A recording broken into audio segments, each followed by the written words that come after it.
Bueno,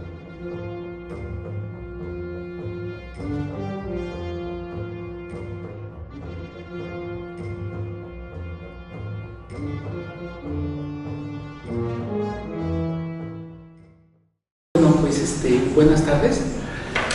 Primero pues, le agradezco mucho al doctor Linares que me haya invitado, ¿no? En lo personal tengo una deuda de gratitud muy grande con el doctor Linares, ¿no? Les comento que pues yo trabajé en mi tesis de licenciatura, de maestría y de doctorado a Eduardo Nicol, ¿no? Y después me dediqué a escribir una serie de artículos ya publicados sobre el mismo autor. Lo que a mí me interesaba, ojalá que tengamos tiempo para mencionarlo un poco, es pues establecer un diálogo entre Eduardo Nicol y otros filósofos de su época, que puede parecer muy extraño, puede parecer como si estuvieran hablando totalmente de otra cosa, pero pues en realidad no. Yo creo que hablaban de cosas similares, ¿no? Compartían intereses y había implícitamente un diálogo entre ellos que simplemente pues, tenemos que sacar a flote, ¿no? Y esos otros autores son, por ejemplo, Leopoldo Sea, son, por ejemplo, Luis Villoro, ¿no? Autores, pues sí, muy contrastantes, ¿no? Después de escribir esta serie de ensayos a la que hago referencia, pues mis proyectos de trabajo pues han girado un poquito hacia otros temas. Entonces, estas clases que vamos a compartir, pues para mí fueron una oportunidad para regresar a los textos de Nicol, ¿no? A las ideas de Nicol, a las reconstrucciones, ¿no? Que había yo elaborado a lo largo de los años acerca del pensamiento de Nicol. Entonces, en mi caso le doy mucha importancia a la conexión sistemática entre los diferentes aspectos de la obra de Eduardo Nicol, ¿no? Las articulaciones. Entonces, quisiera que si en algún momento no se entiende por qué pasamos de un tema a otro, es un problema de articulación, de conexión precisamente, ¿no? Entonces, en ese momento levanten la mano y díganme, oigan, ¿por qué pasamos a esto otro, no? Estamos hablando de tal cosa. Obviamente también si hay preguntas sobre conceptos que utiliza Nicol. Otra cosa que enfatizo mucho es la base racional, ¿no? ¿Por qué Eduardo Nicol, pues, plantea lo que plantea, ¿no? O sea, ¿cuál es el fundamento racional?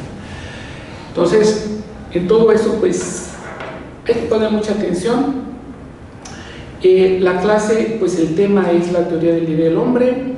Ahí tienen ustedes el objetivo, conocer y discutir los aportes que Eduardo Nicol realizó al estudio del ser humano, desde el enfoque ontológico, epistemológico y fundamental. Ahorita vamos a ver a qué se refieren esos tres términos que caracteriza su filosofía.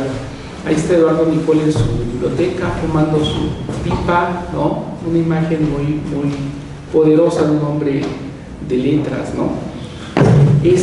Bueno, pues lo que mencionaba el doctor Linares, en las fechas anteriores se ha tocado una serie de temas. El mismo doctor Linares hizo la introducción desde un punto de vista sobre todo histórico y biográfico, ¿no? Tengo entendido.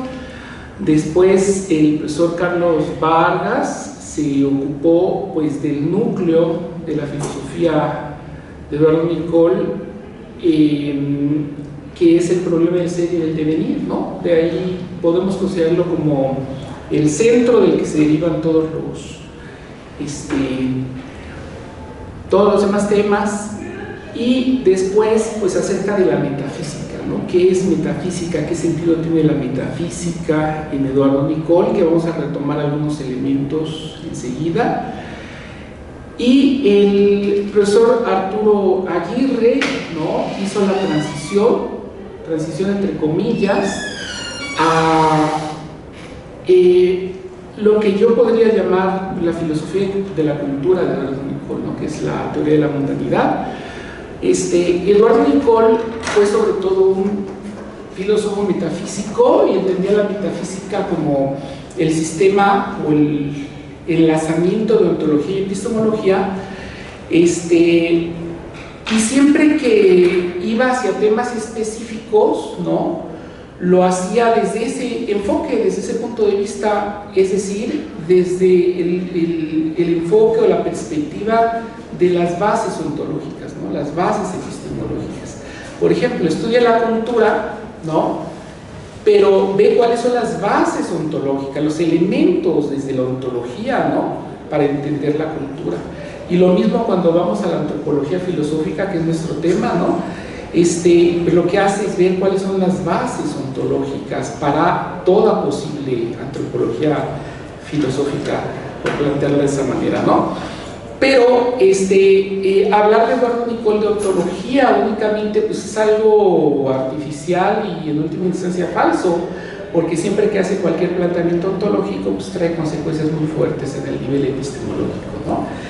Bueno, entonces nuestro tema sería, después de la filosofía y la cultura desde una perspectiva ontológica de Eduardo Nicol, ¿no?, pasaríamos propiamente a su antropología filosófica, que es pues la idea del hombre de Eduardo Nicol, ¿no? Ya la doctora María Teresa Padilla pues mostró cómo se proyecta esa antropología filosófica históricamente, ¿no?, en la historia de Grecia, ¿no? Pero ahora vamos a revisar esas ideas de Eduardo Nicol de manera sistemática, ¿no?, idea por idea, viendo, como les decía, la conexión entre ellas, ¿no?, y su fundamento racional. Bueno, ahí está entonces, y pues estos son los puntos clave que vamos a tocar en esta sesión. Vean la fotografía de Eduardo Nicol, ¿no? No recuerdo si es Cambridge o es Harvard, ¿no?, pero es una universidad inglesa, ¿no?, escuela metafísica, y bueno, pues ahí está Eduardo Nicol, y los temas que vamos a tocar son estos. Quisiera, como una pequeña exploración para saber, pues, qué ángulo adoptar para que se les haga más fructífero, más rico, más productiva esta sesión, que comenzáramos pues por hacer una pequeña revisión, ¿no?, de qué saben o qué tienen de las sesiones anteriores de cada uno de estos puntos. Y quisiera que cuando les dé la palabra me mencionen ustedes de qué carrera vienen. Yo supongo que todos son de filosofía, pero quizás no. Ya hablé con Gabriel, ¿no?, SUA, filosofía, séptimo semestre, iba a trabajar un temazo muy relacionado con lo que vamos a ver, que es pues música, ¿no?, literatura, filosofía. Ya hablé con Artemio, ¿no?, y me comentó un poco de qué es su segunda carrera. Está pues ya especializándose en Derecho, ¿no?, después de haber estudiado la carrera de Derecho. Y vamos a ver que pues, Eduardo Nicol tiene cosas importantes que decirte acerca del derecho, ¿no? Estaba hablando con Tana, ¿no?, te interesa la parte biográfica del exilio de Eduardo Nicol. Mira, no traje mi cuaderno de notas, pero espero que en las próximas sesiones voy a tener material para hablar un poco más. Hola, ¿qué tal? Qué gusto verte. Para hablarte un poco más del aspecto biográfico de Nicol como exiliado, de su situación en México, ¿no?, de la percepción que él tenía de cómo fue recibido en México, ¿no?, y su relación con España como exiliado, ¿no? Pues es un temazo, un tema impresionante, pero sí hay cosas muy interesantes que se pueden mencionar al respecto. Entonces, les voy a dar la palabra y me van muy brevemente, ¿no?, ¿qué les trae a la cabeza? ¿Qué resonancias tiene? ¿Qué me pueden decir sobre cada uno de estos puntos? A ver, Gabriel, podríamos comenzar con la concepción de la filosofía y la metafísica en Eduardo Nicol. ¿Cómo concibe Nicol la metafísica y la filosofía? Lo que te venga a la mente. Bueno, la metafísica para Nicol es central.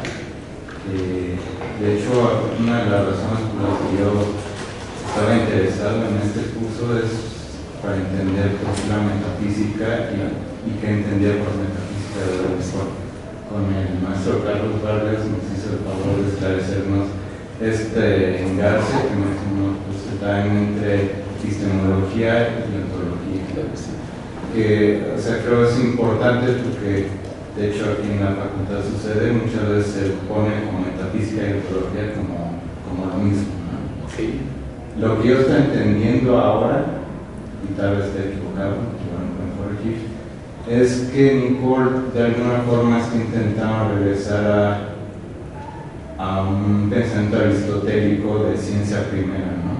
Entendiendo la metafísica, o sea, como ciencia de la ciencia, que de hecho también me esclareció un poco por qué su afinidad con Husserl, por ejemplo, ¿no? Porque es parte de su mismo proyecto de ciencia de la ciencia. Claro que sí.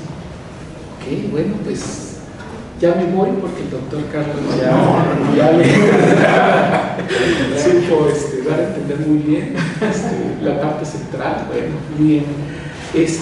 Artemio, por favor, si nos podrías comentar un poquito acerca de qué es el conocimiento para Eduardo Nicol, qué estructura tiene, tipos, niveles, lo que te venga a la mente, no te preocupes. La concepción de lo que es el conocimiento y la estructura. Digo, yo la verdad estoy aquí, digamos, aprendiendo sobre Nicol. La verdad es que he estado en las clases, pero digamos, yo pienso que, digamos, de las clases anteriores, ¿no? Del profesor Vargas y de la doctora Memoria, pues el concepto estructural como tal de Nicol es, digamos, dialogar al final de cuentas, ¿no? Con los griegos, los presocráticos, entendiendo, digamos, cuál es la función principal, ¿no? Que cada uno aporta. Al final de cuentas, creo que no debemos dejar de lado, ¿no? El pensamiento de ello para poder estructurar bien el conocimiento que al final de cuentas se va a poner como central, ¿no? Esas ideas de los griegos al final de cuentas. Sí, mencionaste el concepto de diálogo y un aspecto esencial para la concepción del conocimiento que tiene Eduardo Nicol junto con la historicidad, pues es el carácter dialógico, precisamente. No, ahora lo vamos a ver, claro que sí. Y Dana, por favor, ¿nos podrías comentar un poquito sobre este concepto logos, ¿no? ¿Qué lugar, qué significa, qué lugar tiene en la metafísica de Nicol?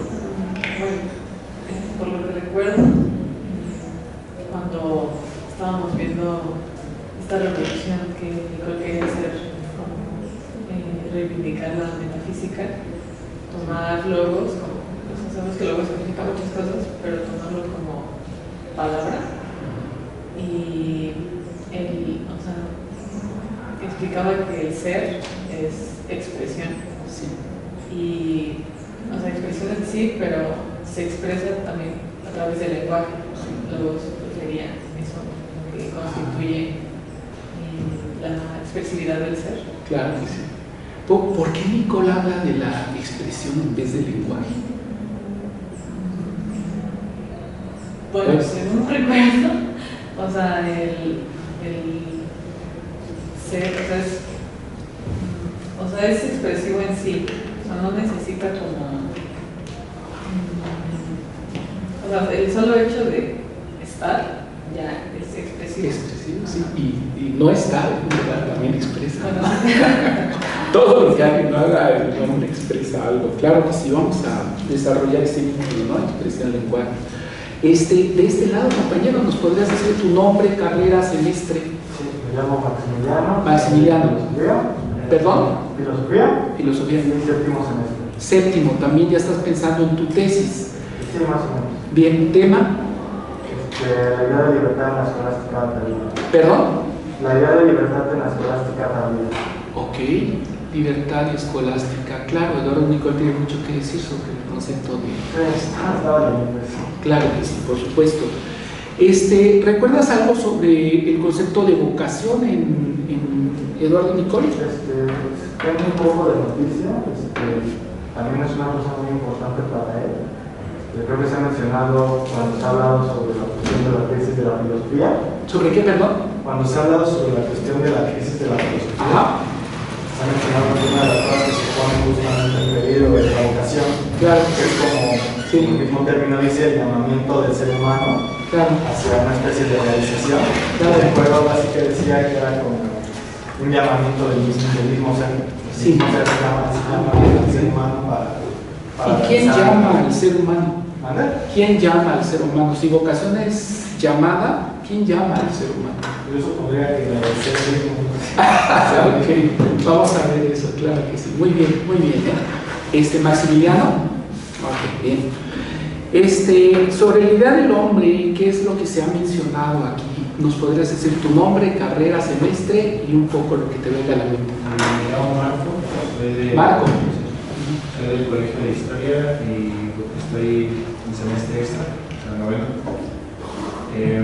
Respecto a la idea del hombre, creo que no lo hemos visto como tal, pero lo que recuerdo de las clases, sí, por ejemplo, de lo que menciona Nicole, que compone al hombre es, o sea, que compone su ser, el ser humano, es la razón y la expresividad. Ok, bien. Y que bueno, cada uno tiene su manifestación de hacerse presente, ¿no? Por la razón, pues evocando un poco a lo que es el sentido como de logos, pero en cuanto al conocimiento, Sí. digamos, de una índole epistémica. Sí. Y la expresividad, como hace rato comentaba la compañera, va más del lado de logos, siendo la presencia de esa expresividad, pero en el logos, y ese logos expresado mediante el habla. Ok. Precisamente el habla, la lengua, la expresión, son, digamos, la puerta por donde entra la historia a la filosofía de Nicole. Y lo vamos a ir viendo, ¿no? Y dice cosas interesantes sobre en qué consiste ser histórico para el ser humano, ¿no? Cuál es la estructura de la historicidad, cuáles son los factores y los términos de la historicidad, y lo vamos a tocar ese tema, ¿no? Te va a llamar la atención eso. Soy Maximiliano Marco, allá ya platicamos. El compañero, si nos puedes decir Hola. tu nombre. Hola. Me llamo Dani. Ajá, carrera, semestre. Filosofía, soy de séptimo también.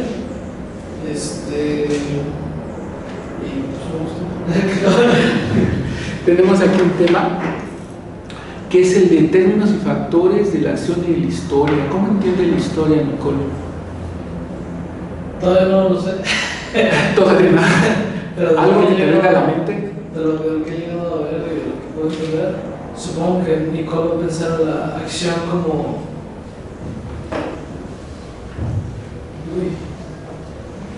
Como la realización del ser a través del humano. Pienso en eso. El ser a través del humano. Y pienso en la historia como la concatenación causal de acciones. Ah, muy bien, me suena Pienso esa en la causalidad, ¿no? Pero la verdad sí desconozco. Claro, lo vamos a ver, no te preocupes. ¿Me repites tu nombre? Deni. Deni, perfecto, Deni, gracias. Hola, Daniela, soy de historia y estoy en octavo. Ok, muy bien, octavo semestre. ¿Tu nombre es? Daniela, discúlpame, Dani. ¿Qué recuerdas? Bueno, un tema básico para los historiadores, ¿no? La praxis, en el orden de Nicole.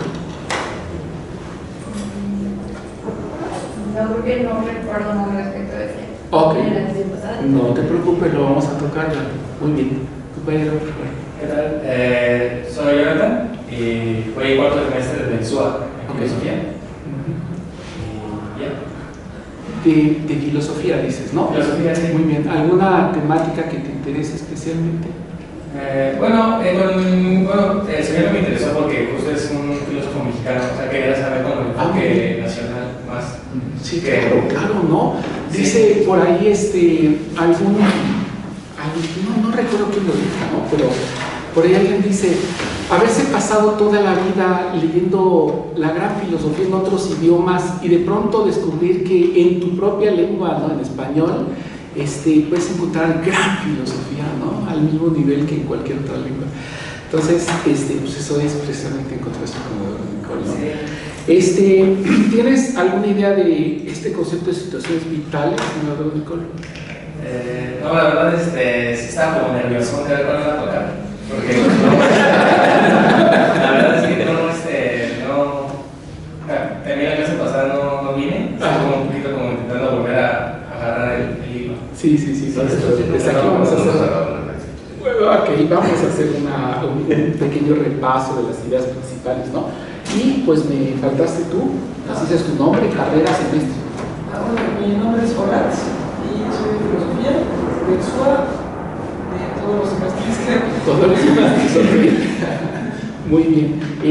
¿Algo que recuerdes de Eduardo Nicol que no hayamos mencionado en este momento?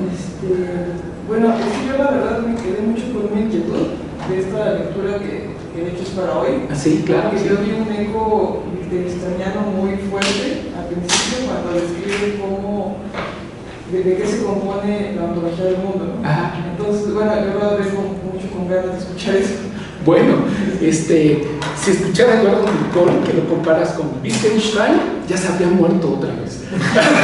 No, es cierto. Pues Eduardo Nicol en realidad tiene ahí un punto de contacto.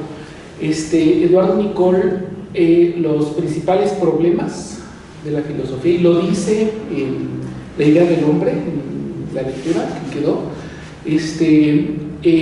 cuando encuentra problemas teóricos, ¿no?, que entran en conflicto con los hechos, ¿no?, él prefiere disolver los problemas, disuelve problemas, no los resuelve, los disuelve, y vamos a ir viendo varios ejemplos, ¿no?, que es un procedimiento pues típicamente de Wittgenstein, ¿no?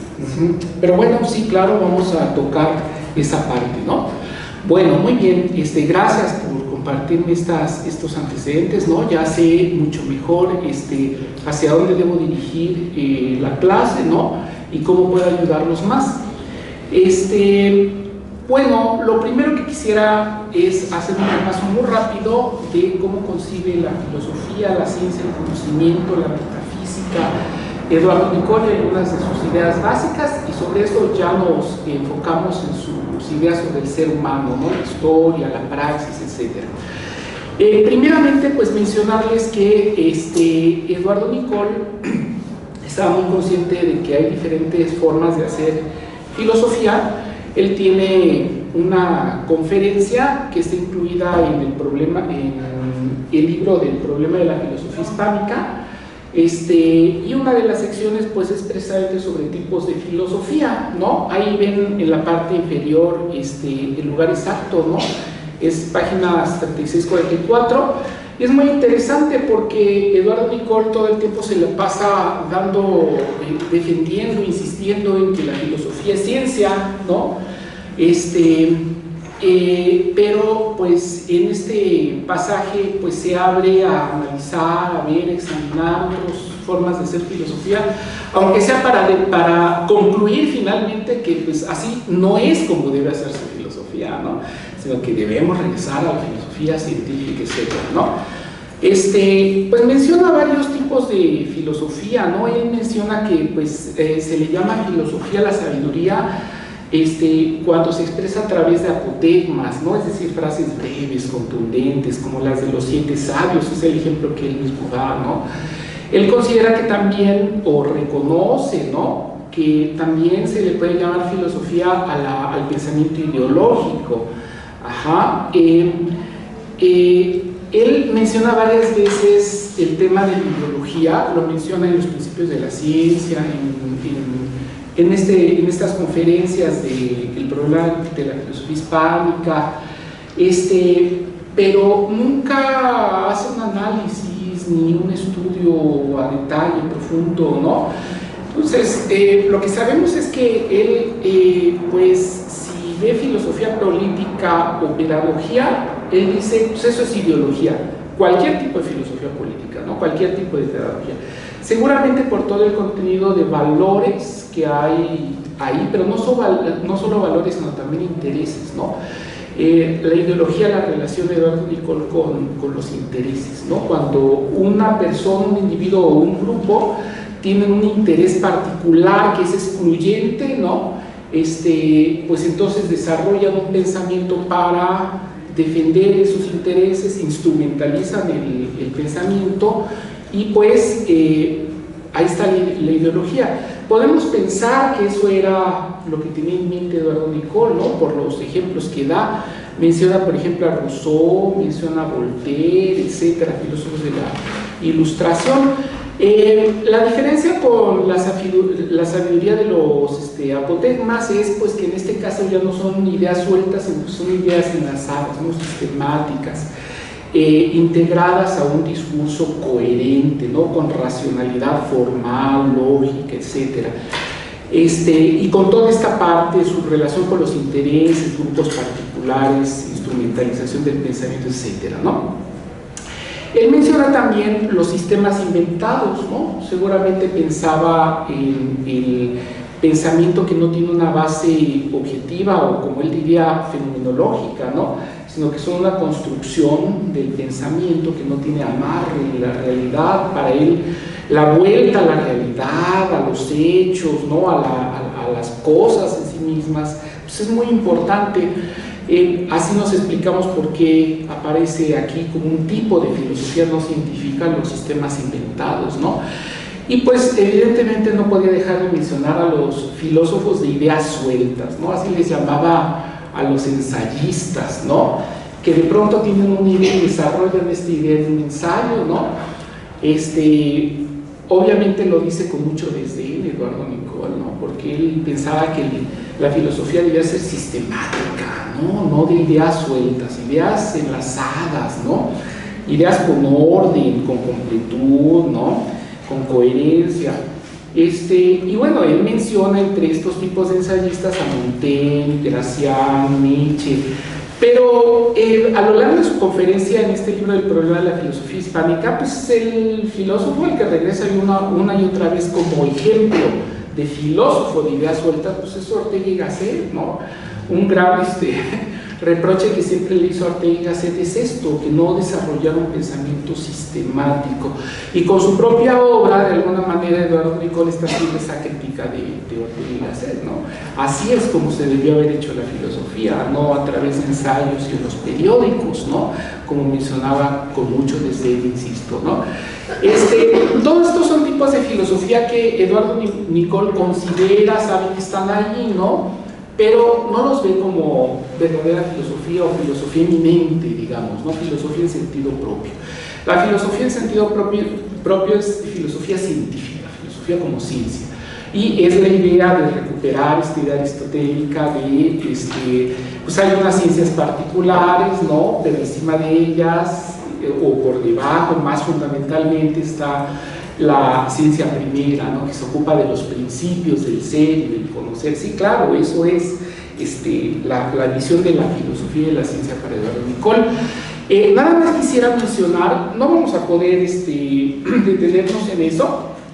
Espero que la próxima sesión haya un espacio para poder extendernos, porque es de verdad interesante.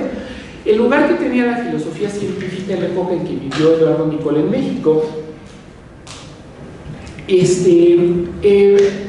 Aquí debo mencionar a el filósofo Carlos Pereda.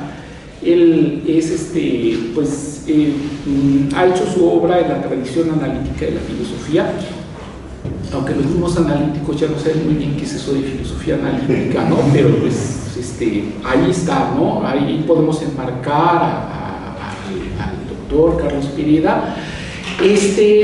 Tiene un pequeño escrito que él realizó por ahí de los años 90, apareció primero en alemán, ¿no? Y después él lo reelaboró varias veces y apareció finalmente en el 2013 en un libro que se llama La filosofía en México en el siglo XX. Ahí hace una periodización de la historia de la filosofía en México, que si les interesa la filosofía en México es clave ese texto, ¿no? No he encontrado una periodización semejante que sea tan significativa, que refleje tantas cosas como esta de Carlos Pereda. Y pues precisamente lo que vemos ahí es que después de los periodos iniciales de filosofía en el siglo XX, el Ateneo con Vasconcelos, Caso, ¿no? Incluye ahí a Samuel Ramos, que ya es un poquito posterior, pero no habla de Alfonso Reyes, por ejemplo, ¿no? No sé por qué siguen sin reconocer la importancia filosófica que tiene Alfonso Reyes, ¿no? Y después de ese periodo, pues habla Carlos Pereda de la filosofía del exilio, ¿no? De los exiliados, precisamente, que les llama trasterrados, aunque Eduardo Nicol no había querido ser llamado trasterrado, ¿no? Él dice, entiende de manera muy literal esto del trastierro, sacar sus raíces de una tierra y ser sembrado en otra tierra. Y él decía, no, yo tengo todavía mis raíces en España, ¿no? Nunca voy a renunciar a mis raíces en España, y más que España en Europa. Y eso no quita que yo quiera realizar aquí en México una obra bien hecha, ¿no? Y una obra que deje muchos beneficios, ¿no? Bueno, él se consideraba emigrado más que trasterrado. Pero bueno, esa es una segunda época de la filosofía en México en el siglo XX. Y después habla Carlos Pereda de algo muy interesante. Dice, viene el periodo de los grandes bloques, ¿no? Y habla de que después del exilio, la filosofía en México y en buena medida en Hispanoamérica, ¿no? Se dividió, se fraccionó en bloques, ¿no? Bloques de filósofos que dialogaban entre sí, dialogaban con los que pensaban igual o tenían un punto de vista semejante en el extranjero, pero de bloque a bloque, pues eran esos bloques con brechas en medio, ¿no? Había silencio, no había un verdadero diálogo crítico entre esos grupos filosóficos. Pues evidentemente tenemos por un lado la tradición analítica, por otro lado la marxista, por otro lado la del mexicanismo, latinoamericanismo, ¿no? Y esos bloques, ¿no? Que sí, efectivamente se comportaron como bloques, ¿no? Aunque no siempre había una unidad muy fuerte al interior de cada bloque, ¿no? Pero lo que nos autoriza a hablar de bloques es que no había ese diálogo crítico entre ellos, ¿no? Y defendían a capa y espada su manera de ver y de practicar la filosofía. Aquí Carlos Pereda lo que hace es, pues nos menciona en el lado de la filosofía analítica a filósofos como Villoro, Rossi, Salmerón. En el marxismo pues menciona a Sánchez Vázquez, además de él y de Gortari, etcétera, ¿no? Y en el bloque del latinoamericanismo pues evidentemente menciona a Leopoldo C., a Abelardo Villegas, etcétera. Pero también habla de un cuarto bloque que es el de la metafísica hermenéutica. Y entonces dice, este es un bloque diferente porque no comparten una manera de ver y practicar la filosofía como los marxistas, analíticos, latinoamericanistas, sino que ellos más bien lo que tienen en común es que se sienten excluidos de los demás, ¿no? Y que se niegan ellos mismos a ser excluyentes, ¿no? Entonces es un grupo sin grupo, ¿no? Por rescatar esta frase. Y ahí incluye sorprendentemente a la doctora Juliana González, que es discípula de Eduardo Nicol.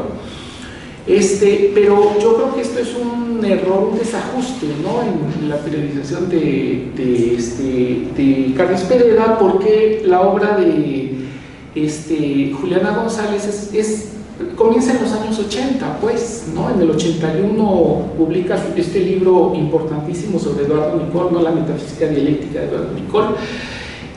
Yo creo que en los años 50, 60 y 70 la metafísica, aún más que por Ramón Chirao, aún más que por Gómez Robledo, aún más que por García Maínez, quien representa la metafísica en esta época en México es Eduardo Nicol. Entonces quien deberíamos meter ahí es Eduardo Nicol, aunque por su generación pertenezca a la época del exilio, ¿no? Bueno, son detalles interpretativos, simplemente comentarles que esta visión que tenía Eduardo Nicol de la filosofía como metafísica, como ciencia, es muy extraña en su momento, en los años 50, 60, 70 en México, ¿no? Tenemos a Luis Villoro, que comenzó en el Grupo Hiperión. Acuérdense que el Grupo Hiperión es este grupo de filósofos que cultivaron la filosofía del mexicano y lo mexicano, del 48 al 52. Comienza ahí Luis Villoro, por ejemplo, y después busca, de alguna manera se cansa o se desilusiona de la filosofía como meditación sobre las circunstancias, ¿no? En esta vena orteguiana, ¿no? de filosofar acerca de lo circunstancial, lo temporal, lo pasajero, y sale en busca de una concepción de la filosofía como ciencia y se mete de lleno en la filosofía fenomenológica de Husserl, ¿no? Entonces tenemos una serie de escritos muy importantes de Luis Villoro sobre Husserl y la fenomenología y conceptos fenomenológicos, pero sabemos que por ahí a fines de los 60, 67, 68, 69 se desilusiona también de esta concepción de la filosofía como ciencia y se entrega abiertamente al cultivo de la filosofía como análisis, ¿no? Como análisis, clarificación y sistematización de conceptos. Su gran obra de ese momento pues, es Creer, Saber, Conocer, ¿no? Es como el modelo de filosofar analítico en México, ¿no? Si alguien representa esta tradición analítica, indudablemente es Villoro, ¿no? Más que Rossi, que rápidamente se cansa de la filosofía analítica y se pone a hacer literatura, o que Salmerón, que su obra fue más bien de promoción de la filosofía más que de creación de obras filosóficas, ¿no? Bueno, el punto aquí es que tenemos toda una corriente de filósofos y de filosofía que pues, se les hace muy extraño que todavía alguien siga haciendo filosofía como ciencia, ¿no? Y no solo como ciencia, sino como metafísica, ¿no? La actitud de los analíticos como Villoro, Rossi y Salmerón hacia la metafísica no la bajaban de especulación, ¿no? De cosmovisión arbitraria, de reflejo de tus delirios personales, ¿no? Hay que ver un debate que hubo en 1967 donde participaron Rossi y Villoro, ¿no? Y pues con qué desdén, con qué aversión hablan de la metafísica y de la filosofía como entendida como ciencia, ¿no? Entonces, había un gran rechazo y eso recaía directamente contra filósofos como Eduardo Nicol, precisamente, ¿no? Con su visión de la filosofía como metafísica, como ciencia. No necesito decirles que esta otra corriente de filósofos representada por Sánchez Vázquez, que él específicamente hace una filosofía de la praxis como protesta o como reacción violenta hacia la visión del marxismo que tenía la ortodoxia soviética, ¿no? Que era un marxismo muy rígido, muy dogmático, ¿no? El marxismo de la Unión Soviética, y que le daba un fuerte énfasis a la parte ontológica y metafísica, precisamente el materialismo, ¿no? Y al debate con el idealismo. Pues en su reacción, Sánchez Vázquez, pues ya saben, se centra en la tesis 11 de Marx sobre Feuerbach, ¿no?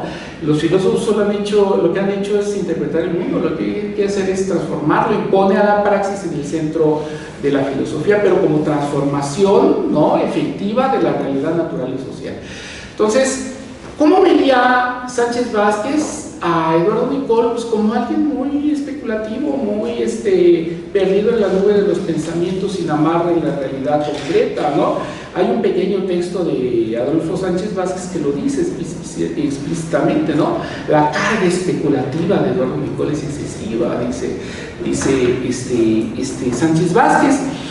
Y el latinoamericanismo, pues menciono rápidamente, Leopoldo Sea, la última vez que habló de metafísica fue en 1945, ¿no? Después se dedicó completamente a otra cosa y ni siquiera a la epistemología regresó, ¿no? Repetía las ideas de 1945. Entonces veía como algo, pues, la metafísica concebida como ciencia, como conocer por conocer, no acababa de aceptarla Leopoldo Sea. Ya sabemos que él era muy pragmático. Él decía, pues una teoría, un concepto, un método, si me sirven para mi tarea de liberar a Latinoamérica o al tercer mundo, bienvenidos, ¿no? Pero cultivar esa teoría, ese marco conceptual, esa metodología por sí mismas, no, yo no le voy a eso, ¿no? Entonces, ¿cómo veía a un filósofo como Eduardo Nicol, ¿no? Con esta concepción de aristotélica, ¿no? De la filosofía como ciencia primera, ¿no? Entonces, quiero enfatizar, era algo muy raro en México, pero no solo en México, en Hispanoamérica, y en buena medida esta situación pues era la que se vivía en Europa, precisamente, con este choque de corrientes, ¿no? Y mencionar también que en los años 70, cuando Eduardo Nicol está publicando pues, varios de sus libros más importantes, está reescribiendo la idea del hombre, publica El porvenir de la filosofía, ¿no? La primera teoría de la praxis, en 1980 la reforma de la filosofía, etcétera. Libros muy importantes. Bueno, obviamente reescribe la metafísica de la expresión en 1974. Pues ya en Europa ya estaban viviendo el postestructuralismo, ¿no? Lo que nosotros llamamos posmodernidad, con este recelo tan grande hacia la metafísica, ¿no? Ya tenemos los primeros libros de Derrida, libros de Foucault, ¿no? El libro de bueno, ya tenemos las raíces de la posmodernidad, ¿no? Y sin embargo Eduardo Nicol se sigue presentando como metafísico, ¿no?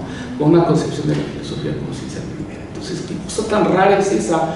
Se necesitaba mucho valor, mucho atrevimiento, mucha capacidad para desafiar a su propia época, para plantear una metafísica en este sentido, ¿no? Una filosofía en sentido metafísico y en sentido aristotélico, ¿no? Les recuerdo que también tengo un texto que es México 1977, el diálogo crítico entre Leopoldo Sea y Luis Villoro sobre filosofía, compromiso y circunstancia. Es sobre todo esto que les estoy mencionando, ¿no? Nada más que expuesto de una manera más detallada. Bueno, paso rápidamente a hacer también revisión de la concepción que tenía Eduardo Nicol sobre el conocimiento y la ciencia, que está íntimamente relacionado con las ideas que vamos a desarrollar. El conocimiento para Eduardo Nicol, recordemos que él defiende uno de los principios, de los resultados más importantes de su metafísica, es la unidad del conocimiento. Es decir, no hay diferentes tipos de conocimiento aislados o separados entre sí, sino que hay un solo conocimiento para el ser humano, ¿no? Y es el mismo antes de la ciencia, el conocimiento precientífico y el conocimiento científico. Son el mismo conocimiento, es un solo conocimiento, ¿no? Lo que ocurre es que en medio entre el conocimiento precientífico y el conocimiento científico, pues está el método. Eso es lo que diferencia la ciencia del conocimiento precientífico, ¿no? Esto aclara muchísimo este tipo de términos, por cierto, ¿no? Que ustedes saben que si vamos a un libro de metodología o de filosofía de la ciencia, nos dan un mapa de los territorios del conocimiento, y si vamos a otro, nos da otro mapa, ¿no? Yo creo que esta manera de entender el conocimiento como algo unitario en Eduardo Nicol es algo que aclara mucho las cosas, ¿no? Pero hay que detallarlo. Este método que separa la ciencia del conocimiento precientífico se refiere al método racional, ¿no? Al método de la razón, al logos. Y ustedes saben que tiene dos vertientes. Está el método racional, lógico, formal, ¿no? Que es el que cuida la coherencia del pensamiento, la sistematicidad del pensamiento, la completud del conocimiento. Y la otra vertiente del método es la vertiente empírica, ¿no? que se refiere pues, a la observación, a la experimentación, etcétera, que es la que nos da la objetividad, y a partir de la objetividad nos permite hablar de una cierta universalidad, ¿no? Entonces, cuando Nicole habla del método en general, está hablando de un método racional con estas dos vertientes, la vertiente lógica y la vertiente empírica, ¿no? En los principios de la filosofía, los principios de la ciencia, que es el libro que vamos a examinar las próximas 2 sesiones, en su introducción él hace una radiografía del conocimiento, así entendido como algo unitario, y nos plantea que se define por 4 relaciones, ¿no? Nos habla de la relación lógica y de la relación epistemológica, que es lo que encontramos en cualquier libro de epistemología. Es decir, todo conocimiento, ¿no? Para hacer conocimiento debe cuidar la parte lógica, ¿no? La parte de la coherencia entre las ideas. Es la relación lógica. Pero también debe cuidar la congruencia o la concordancia de nuestras representaciones, de nuestro pensamiento con la realidad, ¿no? Es la parte epistemológica, que él llama epistemológica, ¿no? Entonces, la objetividad, la universalidad en última instancia, ¿no? Entonces, el conocimiento tiene estas dos, digamos, relaciones, ¿no? La lógica y la epistemológica, pero él añade 2 relaciones más que yo creo que ahí destacan las partes más importantes o sus propuestas más importantes en metafísica, ¿no? Él añade una relación dialógica, que aquí me mencionaban la importancia del diálogo, ¿no? En la metafísica de Eduardo Nicol, y la parte de la historicidad, ¿no? Él lo que plantea es que el conocimiento es intrínsecamente dialógico, comunicativo, ¿no? Esto es algo muy difícil de entender. ¿Por qué? Porque hay usos no dialógicos sino comunicativos del lenguaje, eso es obvio, ¿no? Tú puedes utilizar el lenguaje para expresarte, para hablar contigo mismo, para guardar datos que vas a necesitar posteriormente, y no, estas formas de usar el lenguaje en sentido estricto, no parecen ser diálogo o comunicación con otros sujetos, con otras personas, ¿no? Quizás metafóricamente, pero no de manera efectiva. Entonces, ¿por qué habla Eduardo Nicol de que todo lenguaje, ¿no? Todo conocimiento, es comunicativo, es dialógico, ¿no? Él lo que dice es, los componentes del conocimiento, tú tienes al sujeto, tú tienes a la realidad y tú tienes un sistema de símbolos, un lenguaje, pues, para representar la realidad, ¿no? Sí, son los 3 de estructura triádica del conocimiento. Pero él dice, esto no es preciso, nosotros tenemos que contar o considerar siempre, además del sujeto, con el interlocutor, ¿no? Porque ese sistema de símbolos está hecho desde su mismo origen y tiene una estructura que sirve para comunicarse con la otra persona a partir de un lenguaje común y a partir de una realidad común, ¿no? Entonces, eso está en el núcleo de todo conocimiento, ¿no? La intención de comunicar, de confirmar lo que yo creo a partir de lo que creen otras personas. Bueno, es, digamos, el aspecto dialógico. Vamos a regresar sobre esta parte, ¿no? Pero es una de las propuestas más importantes de la metafísica de Eduardo Nicol. Todo conocimiento es un diálogo, ¿no? Todo conocimiento es comunicativo. Otro aspecto es el aspecto histórico, también es una de las propuestas más importantes de Eduardo Nicol. Yo mencionaba hace rato que Eduardo Nicol tiene este proceder o este método de que cuando las ideas o la teoría se contrapone a los hechos, ¿no? Que son evidentes, que son manifiestos apodícticos, dice él, pues lo que está mal es la teoría, no los hechos, ¿no? Básicamente. Entonces disuelve ese problema. Y eso es lo que pasa con la historicidad. Él dice, todo es histórico, el ser humano es histórico, ¿no? Su cultura es histórica, el mundo es histórico, el universo es histórico, todo lo que vemos es histórico. Entonces dice, ¿por qué nos seguimos pensando que la verdad no es histórica? ¿No? ¿Por qué seguimos pensando que el conocimiento debe estar por encima, más allá de la historia, que debe ser inmóvil, atemporal, etcétera, ¿no? Eso ya habrán visto un poco al revisar la relación entre ser y devenir en la filosofía de Don Nicole. Y pues su forma de enfrentar este problema de la historicidad de la verdad, ¿no? Es decir, bueno, pues está mal la teoría, ¿no? Algo está mal que nos hace concebir a la verdad como no histórica, como no temporal. Y lo que hace enseguida pues es tratar de explicar cómo es posible que la verdad sea histórica. Esa es la manera de proceder de Don Nicole, ¿no? Entonces, ¿cómo debe ser el conocimiento para que la verdad sea histórica, ¿no? Sin dejar de ser verdad, ¿no? Entonces, esa es, digamos, la estrategia filosófica que sigue Eduardo Nicole. Entonces, tenemos que el conocimiento tiene 4 lados, 4 aspectos, 4 vertientes, que son la lógica, la epistemológica, la dialógica y la histórica, ¿no? Todo conocimiento tiene coherencia o debe tener coherencia entre las ideas, debe haber una correspondencia entre nuestro pensamiento y la realidad, pero también debe haber un carácter, o hay siempre un carácter dialógico, un diálogo de todo conocimiento, y pues hay historicidad, ¿no? Vamos a abordar eso con más cuidado. Bien, también en este libro de los principios de la ciencia de Don Nicole, pues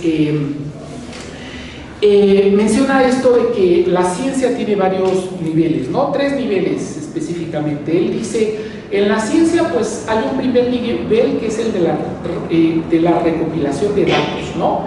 Son los científicos que están haciendo experimentos o que salen a hacer trabajo de campo y que recogen datos, ¿no?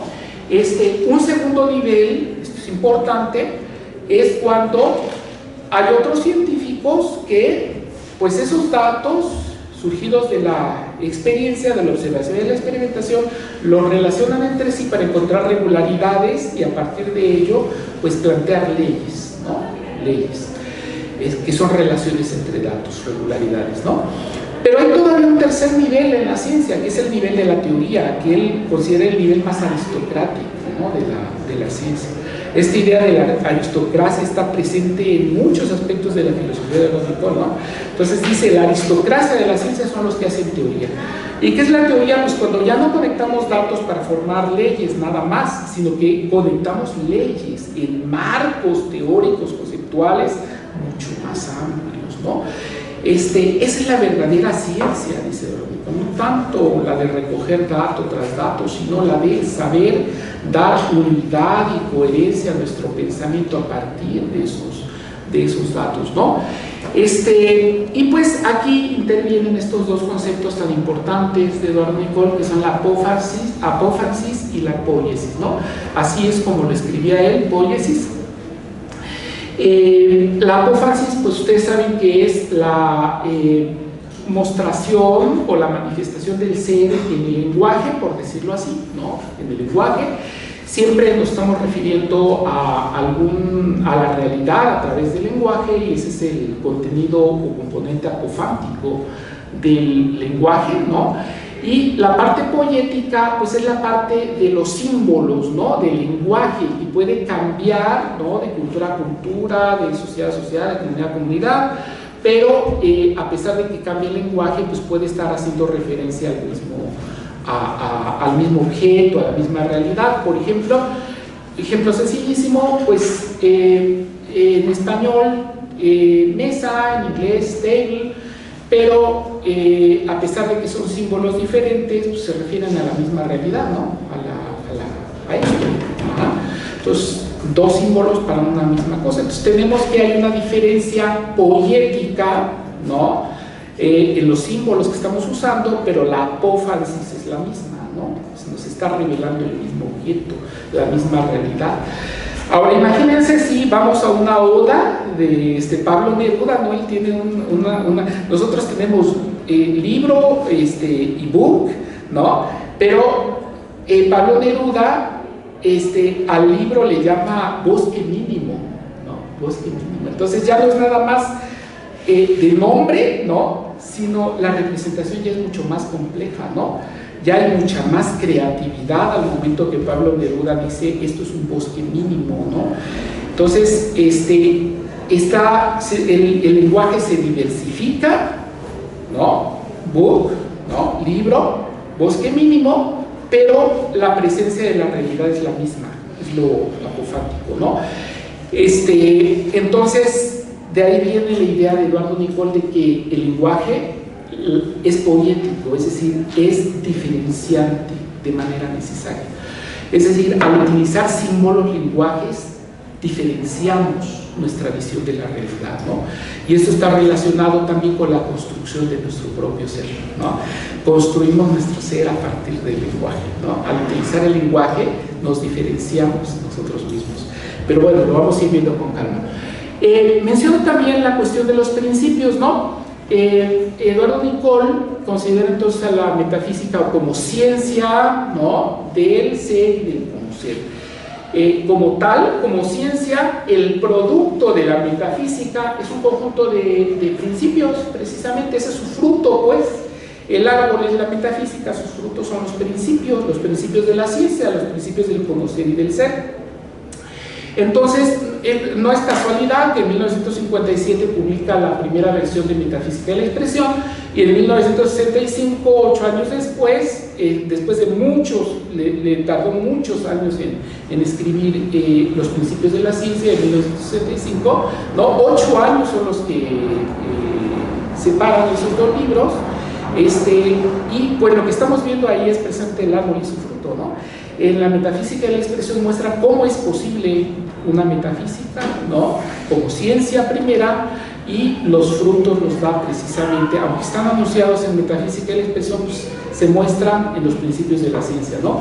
Y son principios, los vamos a revisar con mucho cuidado, que al mismo tiempo son ontológicos y epistemológicos, ¿no? Cada uno de los principios que produce la metafísica, pues tienen este doble aspecto, ¿no? De ontología y de epistemología. Es de manera necesaria, no de manera accidental. Bueno, pero lo vamos a ver con calma. Entonces, estos principios de la ciencia, ¿no? La racionalidad de lo real, ¿no? La temporalidad de lo real, la unidad y comunidad de lo real, la unidad y comunidad de la razón, para él son los principios de los principios, es decir, son los más apofánticos que tenemos, ¿no? Es donde la poiesis se reduce al máximo en el ámbito de la ciencia, ¿no? Casi tenemos puros hechos cuando estamos hablando de la ciencia, según Eduardo Nicol. Vamos a poder cuestionar esto un poquito en las siguientes sesiones. Y bueno, ya para completar, el método de la filosofía, ¿no? Pues tiene esta vertiente empírica que él le llama fenomenológica, pero él no se refiere a la fenomenología de Husserl, no se refiere a una fenomenología con reducción herética, reducción fenomenológica, etcétera, sino que se refiere a volver a las cosas mismas en el sentido de confiar en nuestra percepción, ¿no? Nuestra percepción lo que nos da es una realidad cambiante, una realidad múltiple, ¿no? Y entonces hay que tomar eso como punto de partida. A eso es a lo que llama fenomenología y conocimiento fenomenológico, ¿no? Pero para Eduardo Nicol la fenomenología siempre está entreverada con la dialéctica. Aquí no está hablando de la dialéctica en sentido heraclitio ni en sentido hegeliano, ¿no? Sino que está hablando de la dialéctica como esta integración de ser y no ser en su sentido relativo en cada ente, ¿no? Es decir, aquello que hace posible la multiplicidad y el cambio. Ustedes saben que cualquier objeto es algo, pero no es otra cosa. Entonces, en ese objeto tenemos el ser, ¿no? Ser esto, pero también el no ser otras cosas. En cada objeto están integrados el ser y el no ser. Y a esa convivencia del ser y no ser es a lo que él llama dialéctica, precisamente, ¿no? Reconocer que el ser de las cosas también depende de su no ser, no solo de su ser. Eso es muy claro cuando hablamos del ser humano, por ejemplo, y es una de las cosas más interesantes de Eduardo Nicol, que dice: el ser humano no se define solo por lo que es, se define sobre todo por su relación con lo que no es, ¿no?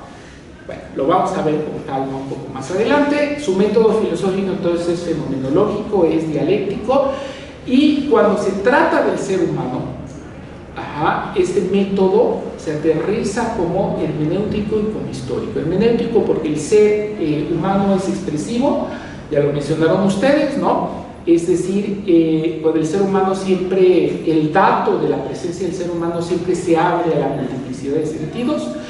Estamos muy familiarizados con esta idea a partir de la filosofía hermenéutica, ¿no? No solo con el ser humano, sino con cualquier objeto, pero Eduardo Nicol lo plantea primordialmente con el ser humano, ¿no? El ser humano es un ser abierto siempre, pero abierto como un texto, ¿no? Con una multiplicidad de sentidos, y tenemos que hacer un trabajo para distinguir cuáles son los sentidos apropiados y los sentidos inapropiados, ¿no? Y su método también es histórico, porque el ser humano mismo es histórico, ¿no? Entonces, vamos a ver un poquito más adelante que para Nicol la historia no nada más es cambio, no nada más es multiplicidad, sino lo más importante para Eduardo Nicol, historia y historicidad es vinculación, enlace, ¿no? Enlace entre el pasado, presente y futuro, enlace entre el individuo y la comunidad, por ejemplo, ¿no? Entonces, cuando utiliza el método histórico es para vincular su objeto de estudio con todo lo que le da sentido, ¿no? Es un método de vinculación, su método histórico. Vamos a ir con calma a todo, viendo esos conceptos. Les recomiendo, pues aquí estoy poniendo como parte de las sugerencias la crítica y la razón simbólica, donde tiene 2 capítulos que dedica precisamente al método fenomenológico y el método dialéctico, ¿no? Para entender el método dialéctico también es muy importante un texto de ideas de varios lenguaje, ¿perdón? De varios linaje. Ay, se me fue ahorita el nombre del fenomenología dialéctica debe ser. No, es el texto donde habla de Heráclito, Platón el sofista, Hegel, la dialéctica. Bueno, en un momento me voy a acordar, ¿no? ¿Perdón? No, es otro, pero en un momentito lo voy a recordar. Es el absoluto negativo. Ah, claro, sí. Claro, el gran texto, sí, ¿no? Sí, el absoluto negativo, claro. Los primeros. Sí, para entender la dialéctica de Eduardo Nicol es esencial, y para entender todo, de hecho es clave ese texto, ¿no? No es para nada de pronto nos encontramos en Eduardo Nicol algunos textos sueltos. ¿Sí? ¿Cuál era el título? El absoluto negativo, en el libro Ideas de varios linaje, que se publicó en 1990. Es uno de los primeros textos que vienen ahí. Bueno, es esencial. En Eduardo Nicol encontramos textos pequeñitos que son enormemente iluminadores para el resto de su filosofía, ¿no? Pero aunque él obviamente prefería que se le leyeran sus grandes libros, ¿no? Metafísica de la expresión, los principios de la ciencia, etc. Bueno, les recomiendo también los principios de la ciencia, el capítulo 2, que trata de la estructura del conocimiento, las relaciones del conocimiento, etc. Este libro que fue su tesis de doctorado del doctor Ricardo Hornefer, ¿no? El problema del ser, sus aporías en la obra de Eduardo Nicol, que dedica 2 parágrafos precisamente al tema de la dialéctica y la fenomenología. Este texto de González Hinojosa, ¿no? De José Gauss y Eduardo Nicol, donde contrasta sus ideas de la filosofía, muy interesante y muy necesario para entender y dimensionar bien el proyecto filosófico de Eduardo Nicol. Y también un texto mío que trata sobre lo mismo, ¿no? Filosofía científica y autocomprensión histórica en la filosofía de Eduardo Nicol, ¿no? Que es su forma de entender la filosofía y su lugar en la filosofía de su época. Bueno, ahí está. Lo último que quisiera repasar, porque ya se nos está yendo el tiempo de puros repasos, ¿no? Pero pues, estamos entrando al tema, precisamente, nos va a ayudar a articular nuestro tema. Es, pues, este tema del logos, ¿no? Sí, acá mencionaban que el logos tiene una multiplicidad de sentidos, pero los que se destacan en Eduardo Nicol son los de pensamiento y lenguaje, ¿no? Y lo que los une es el concepto de orden, ¿no? Es decir, el ser humano es un animal racional en el sentido de que tiene razón, logos, ¿no? Pensamiento, razón, racionalidad, pero también la realidad es lógica, en el sentido de que tiene una racionalidad, es decir, un orden. Entonces, el ser humano tiene logos, pero también la realidad tiene logos, racionalidad, orden, ¿no? Es muy interesante o muy importante retener esas relaciones en Eduardo Nicol. Cuando él habla de racionalidad, pues uno pensaría está hablando de una capacidad del ser humano, no. También racionalidad está haciendo referencia a el orden con el que el mundo o la realidad se nos da, ¿no? El orden que imponemos también a través de nuestro lenguaje, ¿no? Ambas cosas son importantes en Eduardo Nicol. La realidad se nos da ordenada en campos, dice él, ¿no? Utilizando una palabra de la física de su época, ¿no? Va a ser muy importante para el tema de los principios, esto del lenguaje que utiliza Nicol y que retoma de la física de su época. Entonces, él considera que la realidad es un campo en el sentido que se nos da como un conjunto ordenado de objetos, ¿no? Un conjunto estructurado, nunca se nos da como caos. Pero al mismo tiempo, el lenguaje, que es lo que el lenguaje pensamiento, el logos que caracteriza al ser humano es ordenador, ¿no? Entonces, el mismo orden real lo podemos filtrar a través de diferentes logos, ¿no? O diferentes trabajos poéticos, pero eso vamos yendo con calma a eso, ¿no? Entonces, aquí lo primero es que hay una racionalidad que pertenece a todo lo real, es uno de los principios de la ciencia para Eduardo Nicol, y hay una racionalidad del hombre, ¿no? Un logos. Hay que mencionar también que seguramente ya se habló aquí de esto en la metafísica de la expresión. Él plantea, y en sus escritos posteriores, que cuando nosotros estudiamos la realidad se nos da precisamente dividida en dos partes o dos vertientes muy diferentes entre sí. Iba a decir radicalmente diferentes, pero creo que la palabra radical no aplica ahí. Muy diferentes entre sí, que es lo que nosotros llamamos naturaleza, lo natural y lo humano, el ser humano y lo humano, ¿no? Él les llama órdenes, él les llama regímenes, ¿no? Utiliza otra palabra, la vamos a ver en un momento. A lo que se refiere es que el orden de lo natural es uno, la racionalidad de lo natural es uno, y la racionalidad del humano es otro, ¿no? Es otra. La forma como está ordenado lo humano y el ser humano es radicalmente diferente, bueno, muy diferente a cómo está organizado, ordenado lo real y lo humano, ¿no? La naturaleza. Y precisamente lo que marca esta diferencia es el logos, ¿no? El logos, porque el ser humano tiene logos, no tiene logos, es logos, es palabra, es lenguaje, ¿no? Y lo natural no es logos, tiene orden, tiene racionalidad, pero no es logos. Entonces, ahí tenemos nuevamente esta palabra tan complicada en Eduardo Nicol, que es logos, ¿no? En el sentido de racionalidad, pues lo natural tiene logos, ¿no? Porque tiene orden, pero en el sentido de pensamiento, lenguaje, pues no, lo natural no tiene logos, solamente el ser humano es logos, ¿no? Lo vamos a ver con calma. Entonces, hay dos órdenes de ser para Eduardo Nicol, y en el centro lo que tenemos es el logos. Y el logos, al mismo tiempo, es lo que une a los seres humanos y lo que separa a los seres humanos, ¿no? A diferencia de los objetos naturales, un árbol, por ejemplo, es árbol porque tiene en común cosas, tiene una esencia o un conjunto de características que lo asemejan a cualquier otro árbol, ¿no? Entonces, esas características son lo que lo une a un árbol a todos los demás árboles, ¿no? ¿Okay? Entonces, lo esencial de un árbol es lo que lo une a los otros árboles, ¿no? Pero un árbol, aparte de sus características esenciales, también tiene características accidentales. Estoy hablando en vocabulario aristotélico, ¿no? También puede ser muy alto, muy bajito, puede ser viejo, puede ser joven, puede ser de un tipo, de otro tipo, etcétera. Pero son sus características específicas que pueden variar, ¿no? Y varían a lo largo de la vida del árbol. Pero esas características accidentales, digamos que son lo que lo hacen diferente de los otros árboles, ¿no?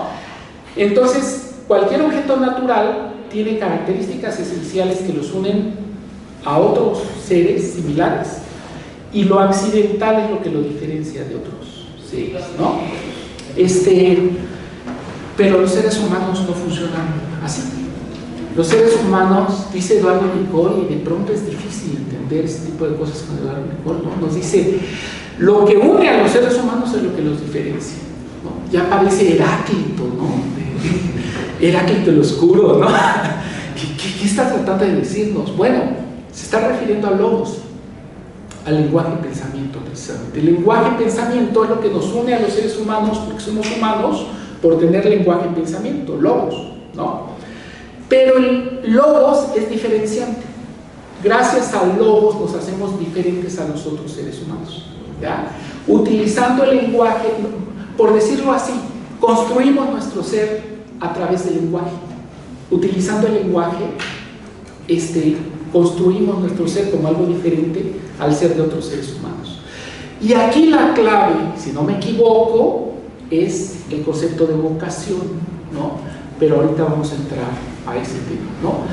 Es decir, lo que nos une a los otros seres humanos, lo que nos hace igual a los otros seres humanos es el logos, el lenguaje y pensamiento, pero al mismo tiempo es lo que nos hace diferente a los otros seres humanos, ¿no? Vamos a tratar de profundizar y entender mejor esa idea. Y por último, otro concepto que debemos ver es el de la cultura como totalidad de lo que el hombre produce, ¿no? Es decir, el ser humano, todo lo que produce pues es cultura, ¿no? Pero también se produce a sí mismo, ¿no? Entonces, su propio ser es cultura en estos términos. Cultura es todo lo que el ser humano produce, incluyéndose a sí mismo, ¿no? Y ahorita vamos a ver en más detalle este concepto de cultura en Eduardo Nicol, porque es parte del mismo tema, ¿no? Ahí les estoy recomendando, tengo un texto que se llama Diálogo con la historia, la teoría de las vocaciones en la metafísica de Eduardo Nicol. No lo menciono después, pero es esencial para precisamente el tema que voy a desarrollar. Está para el concepto de cultura, Montfort Prades acaba de publicar un texto muy interesante, ¿no? Centrándolo en Eduardo Nicol, y pues evidentemente toda la cuarta parte de la metafísica de la expresión de Eduardo Nicol, ¿no? Son los textos básicos para todos estos conceptos. Bueno. Esta presentación nos la puedes... Por supuesto, claro que sí. Tienen ahí toda la bibliografía. Sí, se las envió junto con la lectura de la próxima sesión. Bueno, aquí voy a tomar una diferenciación que es más bien heideggeriana, más bien de Husserl, ¿no? Entre una metafísica general y una metafísica y varias metafísicas regionales. Eduardo Nicol no maneja estos conceptos, quiero ser muy claro, ¿no? Pero los necesitamos para entender a Eduardo Nicol, ¿no? Él lo que hace es metafísica general, metafísica del conocer en general, del ser en tanto ser, ¿no? No anda haciendo metafísica de lo natural, de lo humano, etc. Él hace metafísica general. Sin embargo, no, hay que hacer una observación, ¿no? Él cultiva muy poco lo que nosotros llamaríamos metafísica de lo natural, de la naturaleza, aunque sí tiene ideas muy interesantes al respecto. Tiene, por ejemplo, también en Ideas de Varios Linaje, un texto que se llama El principio de individuación, si no me equivoco, ¿no? El principio de individuación, donde en los principios de la ciencia también menciona esto, que los conceptos de la metafísica, tradicionales de la metafísica, ya no sirven para reflejar la complejidad que tiene el hombre moderno, el hombre del siglo XX, el científico del siglo XX. Esa complejidad que tiene su visión de la naturaleza ya no alcanza la metafísica tradicional para reflejar toda esa complejidad, ¿no? Entonces, a propósito del principio de individuación, el principio de individuación es lo que hace ¿no?, que un objeto se separe de otros semejantes a él, ¿no? Por ejemplo, ¿qué es lo que hace que un árbol sea individual, diferente a otros árboles, ¿no? Entonces, eso que lo hace diferente es el principio de individuación, pero si empezamos a pensar qué es lo que hace que un pedazo de carbón sea diferente a otro pedazo de carbón, se empieza a poner interesante la situación. Y si ahora decimos qué es lo que hace diferente a una célula de otra célula, más interesante todavía. Y si nos vamos a los animales complejos, como un simio, qué es lo que lo hace diferente a otro simio, más interesante. Y cuando llegamos al ser humano, qué es lo que hace diferente a un ser humano a otro ser humano, se muestra toda la complejidad de ese tema, ¿no? Entonces, tiene muy pocos escritos sobre metafísica y lo natural, pero encontramos cosas en Eduardo Nicol. Casi todo lo que escribe sobre un ser específico, ¿no?, es sobre el ser humano y sobre lo humano. Esto es un gesto heideggeriano, ¿no? Ustedes han escuchado mucho sobre Heidegger, ¿no? Ya saben que él quería, pues, el problema del ser, ¿no? Pero pues se pasa todo el ser y el tiempo hablando del ser humano, bueno, Dasein, ¿no? Del ser humano. El ser humano está en el centro de su pensar filosófico, a pesar de que él iba más allá del ser humano, ¿no? Estaba poniendo solo las bases para ir más allá del ser humano. Bueno, algo parecido pasa con Eduardo Nicol, ¿no? Está haciendo una metafísica general, pero buena parte de lo que nos dice, de lo que nos habla, pues es sobre el ser humano y sobre la cultura, ¿no? Entonces, en Eduardo Nicol encontramos verdaderamente la fundamentación, los fundamentos de una antropología filosófica y una filosofía de la cultura, ¿ok? Pero los fundamentos metafísicos, en el sentido de ontológicos y epistemológicos, ¿no?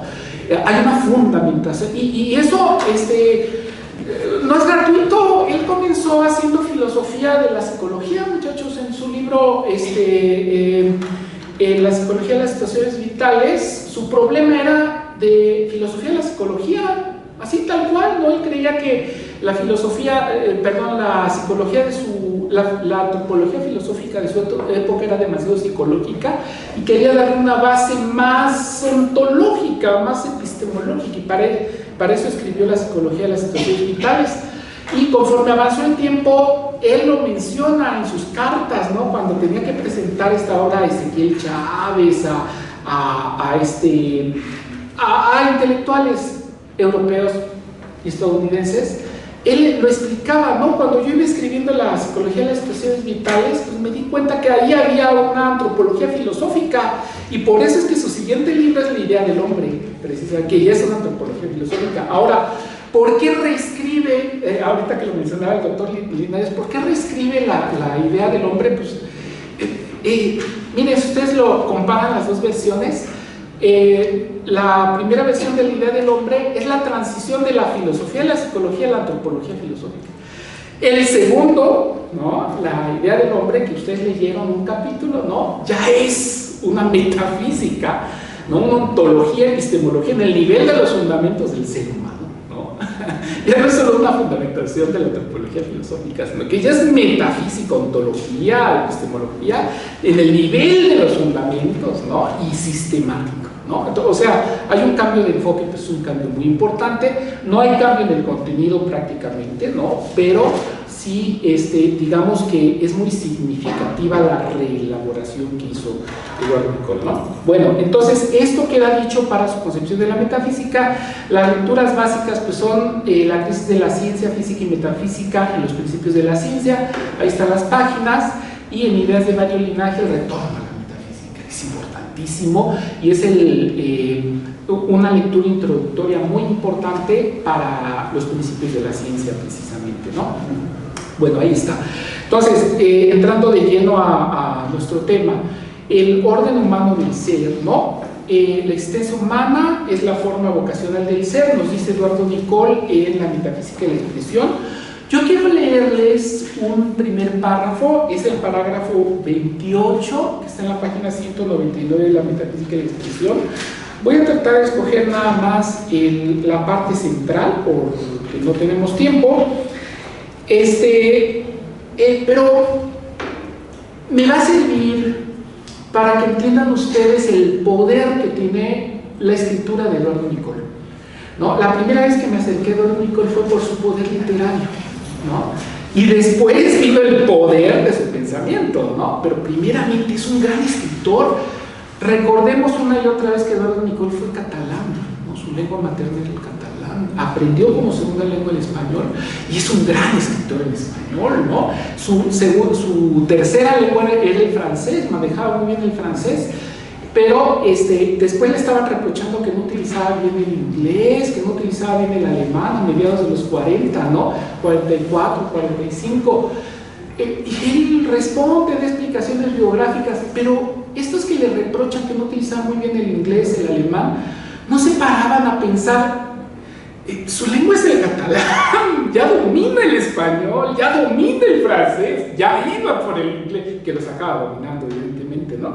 Bueno, en fin, es un gran escritor, pero también un gran pensador, y esto lo podemos ver en un texto de Metafísica de la Expresión, en la página 199, es el parágrafo 28, ¿no? Se llama La forma vocacional del ser, y dice así: la existencia humana es la forma vocacional del ser, ¿no? Eso ya es impresionante. Está diciendo que el ser, ¿no? Tiene dos formas. La que no tiene vocación y la que sí tiene vocación, y la que sí tiene vocación es el ser humano. Eso es lo que está diciendo, ¿no? Entonces, imagínense qué lugar le está dando a la vocación en su metafísica. Está en el centro, ¿no? Y dice: vocación es llamada, vocatio. Hablamos de una vocación para indicar la actividad profesional y la disposición consiguiente que trazan el camino de una vida. No hay un solo camino de vida que nos llame a todos, aunque el llamado a existir todos lo recibimos, pues la existencia no es un don. Esto permite la elección, más bien impone. Las cosas son muy diversamente llamativas. Hay en ellas algo que atrae, que solicita la atención vital, ¿no? Piensen en los libros, por ejemplo, cuando ustedes están en una librería, ¿cómo los llaman los libros, por ejemplo, ¿no? Y voy a retomar este ejemplo, ¿no? O sea, nos apasionan los libros, queremos tocarlos, queremos olerlos, queremos que sean nuestros, que nos acompañen, ¿no? Son las cosas que nos llaman. Hay algo en las cosas que atrae y solicita la atención vital. Y ante el despliegue de estas posibilidades atrayentes parece como si el hombre pudiera escoger señorialmente, que su preferencia fuese como la respuesta que diera a su ser y que fijara su orientación vital. Pero las cosas en verdad no son llamativas, no son las cosas las que nos llaman, ¿no? Cuando decimos que vocación es llamado, calling, que algo nos está llamando, no son las cosas las que no son los libros como objetos materiales los que nos están llamando, ¿no? Las cosas en verdad no son llamativas, no tienen voz ni son atractivas por sí mismas, son indiferentes y carecen de valor propio porque no tienen sentido. El sentido se lo presta mi elección. Yo puedo sin duda preferir unas cosas a otras, optar o escoger, pero esa capacidad que reside en mí no me permite escuchar una llamada que no ha sido proferida. Si la vocación consiste en ser llamado, ¿quién hace entonces la llamada? Por eso es que hace rato alguno de ustedes mencionó sobre la vocación, ¿no? Esto de que es llamada. Entonces yo les pregunté, entonces, ¿quién llama? Pues sabemos que tiene un origen medieval, religioso, ¿no? Vocación es la llamada de Dios a la vida de santidad, etc. Pero Nicol no lo está utilizando en ese sentido, ¿no? Dice, vocación está en el centro del ser del hombre, pero ¿quién es el que nos llama, ¿no? Entonces, para eso, antes de responder la pregunta, desarrolla los conceptos de ímpetu y diálogo, ¿no? Que son muy importantes. Les voy a leer también un parrafito sobre eso. Dice: hemos de considerar la vocación como ímpetu y como diálogo. Aunque la vocación se determina objetivamente por una preferencia consumada, el carácter vocacional del ser es anterior a toda llamada y a toda decisión. Es decir, somos vocacionales antes de escoger una vocación, ¿no? Nuestro ser es vocacional. Dice: el ser no me es dado con la limitación final de lo que está completo. Un árbol sí está completo porque las características que lo hacen árbol ya las tiene desde el principio, por eso es árbol, ¿no? Pero el ser humano no, según Eduardo Nicol, y esto tiene resonancias existencialistas, obviamente, ¿no? El ser humano no tiene, aquello que lo hace humano, no lo tiene desde el principio, ¿no? El ser no me es dado con la limitación final de lo que está completo, sino con la limitación inicial de lo que está dispuesto para ser y que no es todavía lo que habrá de ser. Es decir, la vocación que tenemos antes de plantearnos siquiera el problema de nuestra vocación, esa vocación es una disponibilidad, ¿no? Una apertura a hacer esto o hacer lo otro. Digamos que antes de que escojas una vocación, ¿no?, tú tienes delante de ti, yo puedo estudiar o puedo no estudiar, yo puedo ser filósofo o puedo ser abogado, ¿no? Yo puedo ser profesor o puedo dedicarme a otra cosa, ¿no? Hay una multitud de posibilidades y todas esas son nuestras posibilidades. Esa es la apertura de la que habla Eduardo Nicol, que le llama disponibilidad o dispositivo. Esta disponibilidad es la que determina la forma vocacional común. Las capacidades individuales son un dispositivo variable. Disponibilidad, dispositivo. El ímpetu de ser se revela, el ímpetu de ser revela una impotencia, la cual se remedia activando las potencias. Es decir, tenemos todas esas posibilidades delante de nosotros, pero solamente vamos a consumar nuestro ser cuando elegimos una de esas posibilidades y desechamos las otras, ¿no? Toda potencia viene de una limitación que no es conclusa. Lo inconcluso del ser es lo que le da fuerza impulsiva y lo caracteriza como ser dispuesto a acudir a la llamada, nuevamente la llamada. Entonces, el ser humano tiene ímpetu. ¿Qué es ese ímpetu? Pues que estamos lanzados a escoger un camino. No podemos no escoger camino, no nos podemos quedar fijos sin escoger, ¿no?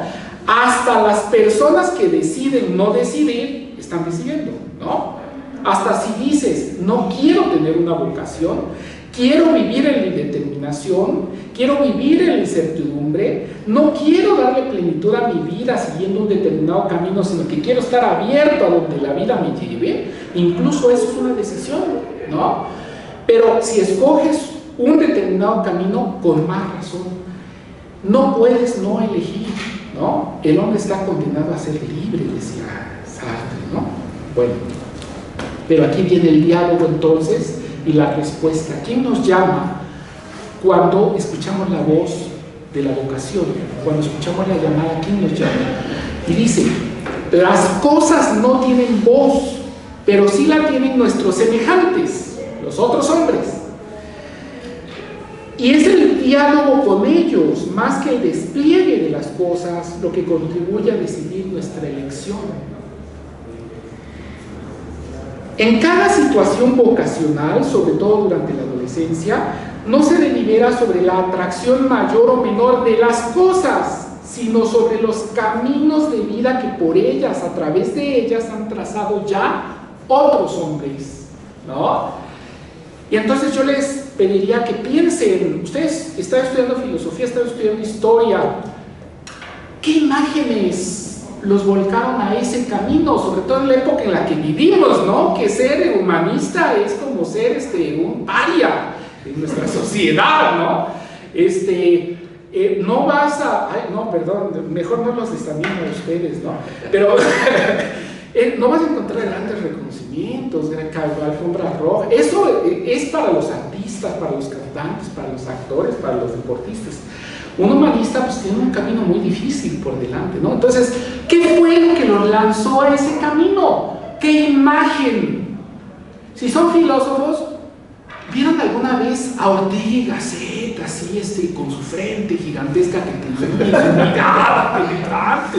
Y así dijeron, no, yo quiero ser como Ortega y Gasset, ¿no? O a nuestro queridísimo Enrique Dussel, ¿no? Las fotos que hay de él, con esa chispa, esa fuerza, ese poder que tenía. Cuando vemos su imagen, sentimos un choque eléctrico, ¿no? Ustedes historiadores, ¿qué vieron? La imagen de un hombre en una biblioteca, ¿no? En el silencio, la paz, la tranquilidad. Quizás lo que buscan es tranquilidad, paz, una vida de meditación, etc. ¿Qué imágenes son las que los volcaron a este camino que están siguiendo? Ese fue el llamado.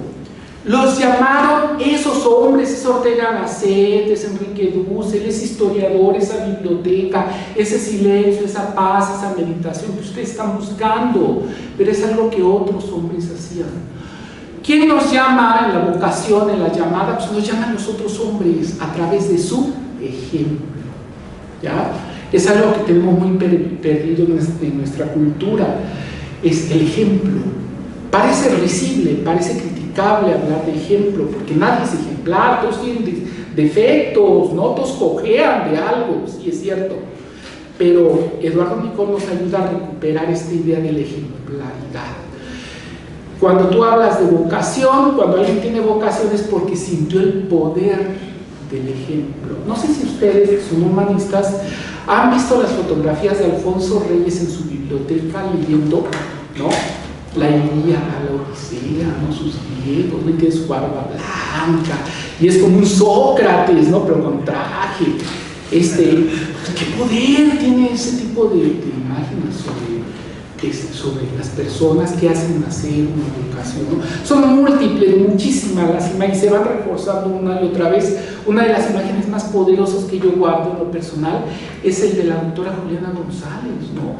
Cuando estuve, me parece que fue en este salón, ¿no? Precisamente una de mis primeras clases aquí en la facultad, me dio clase, tuve la gran fortuna que me dio una clase la doctora Juliana González, y qué porte tenía la doctora Juliana González, qué voz, qué dominio de los temas, pero no solo dominio erudito, sino comprensión, profundidad.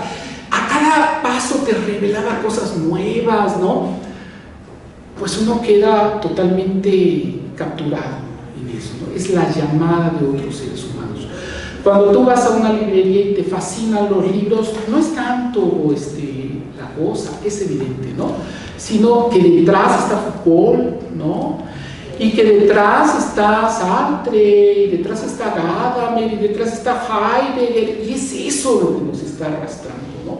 Es la meditación de Heidegger en el bosque, ¿no? Es la rebeldía y la actitud disruptiva de un Foucault, ¿no? Etcétera. Entonces, a esto se está refiriendo Eduardo Nicol en estos párrafos. Y dice, en cada situación vocacional, sobre todo durante la adolescencia, no se delibera sobre la atracción mayor o menor de las cosas, sino sobre los caminos de la vida que por ellas, a través de ellas, han trazado ya otros hombres. La realidad no se presenta como una variedad de objetos apetecibles, sino como un mundo transitado, como un complejo de rutas vitales. Este concepto de ruta vital es importantísimo, Nicol. Las posibilidades propias nos las revelan las posibilidades vitales. Tú puedes ser un gran historiador, sí, pero ¿cómo sabes eso? Pues por los grandes historiadores que te inspiran. Tú puedes ser un gran filósofo, sí, ¿por qué? Por esos grandes ejemplos que tú tienes, que te han revelado que tú tienes esa posibilidad. El camino de ellos te revela también tu propio camino, ¿no? Tus propias posibilidades. Las posibilidades propias nos las revelan las posibilidades ajenas ya actualizadas. Cada forma de vida es una voz llamativa. No es tan solo la voz del consejo la que se escucha, llama sobre todo la atención vital, esa expresión ejemplar que es una vocación bien cumplida. Cuando ustedes ven a un hombre que es ejemplo de una vocación que se cumplió, ese es el llamado más poderoso que puede tener un hombre. Los actos llaman a la acción. Por esto, a la específica situación vocacional, que es justamente la de la indecisión vocacional, se atiende a lo que han expresado los demás en el discurso de sus propias vidas. El hombre es quien llama al hombre. Vocación, llamada, el hombre es el que llama al hombre. Entonces, esto es de Metafísica de la Impresión. Fíjense qué párrafos, muchachos, son realmente impresionantes estas páginas, ¿no? Los invito a que visiten este pasaje, van a encontrar muchas cosas que los van a deslumbrar. Veo que son 15 para las 6, nos faltan muchísimas cosas. Me gustaría mucho hablarles, por ejemplo, de la ley fáustica, ¿no? La figura de Fausto, ya que estamos hablando de la vocación, pues esta figura trágica de Fausto que nace con Marlowe y Goethe, y después tenemos a Thomas Mann. Fausto, la tragedia de Fausto, ¿qué tiene que ver con esto de la vocación? Tiene mucho que ver, ¿no? Es un mensaje muy importante. Vamos a ver otra serie de cuestiones, ¿no? La estructura, el sentido de la vocación, cómo la vocación es fundamento de la cultura y de todos los ámbitos de la cultura, ¿no? Podemos revisar un poco el sistema de la vocación, donde tiene un lugar muy importante el arte y tiene un lugar muy importante el derecho. Este concepto de historicidad, ¿no? Es muy rico, da mucho, tiene mucho que dar el concepto de historicidad. Los factores y términos de la acción humana, que es sobre lo que se trató su lectura, ¿no? De la idea del hombre. Y para culminar con este gran tema en Eduardo Nicol, que es el de la praxis, ¿no? Nunca he olvidado, doctor Linares, que praxis sin práctica no, está mal. Pero bueno, es el término de Eduardo Nicol, ¿no? Bien, y para rematar con la cuestión de las situaciones vitales, espero que la próxima sesión tengamos un espacio para poder desarrollar, aunque sea ligeramente esto, al mismo tiempo que vamos iniciando la exposición del gran tema de los principios, los falsos principios para Eduardo Nicol, ¿no? Entonces, ahí está. Les voy a compartir esta presentación para que ustedes puedan ver la bibliografía. Pues pasamos a preguntas, comentarios, quejas, reclamaciones. ¿Puedes ajustar los temas? Claro, sí, por supuesto, sí, porque es muy rico todo esto, ¿no? 2 horas y muy poquito. Sí, no, me parece muy bien, antes de que pasemos a preguntas, que has entrado desde el tema existencial, vocacional, como decir, de la teoría sobre el ser humano.